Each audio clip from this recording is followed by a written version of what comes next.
నిన్న మాత్రం we went to a single screen. ఒక సింగిల్ స్క్రీన్‌కి వెళ్లి చూసినప్పుడు, ఆ థియేటర్ అలా నిండిపోయి మేము పైనుంచి చూసేసరికి చాలామంది పిల్లలు అలా ఇప్పుడు ఇక్కడ స్టేజ్ ఉందంటే ఇక్కడ మొత్తం పిల్లలు ఆడుతూ అక్కడిక్కడ పరిగెత్తు.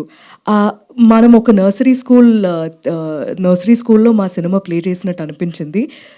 పేరెంట్స్‌తో పాటు ఫ్యామిలీస్ అందరూ రావడం. It felt like a very personal celebration. And అది మేము 35 చిన్న కథ కాదు అనేది చెప్తూ అది మా టైటిల్. కానీ ఇది చిన్న కథ కాదు అని మీరు ప్రూవ్ చేస్తూ ఉన్నారు. మీరు చెప్పడం అనేది చాలా గొప్ప విషయం. మీరు థియేటర్‌కి వచ్చి మాకు తెలుగు లాంగ్వేజ్‌లో మాకు ఇలాంటి సినిమా వచ్చింది అని నేను చాలా గర్వంగా ఫీల్ అయ్యాను. కానీ అది మీరు చెప్తున్నప్పుడు నాకు I'm feeling very emotional about thought. So thank you so much to the audience.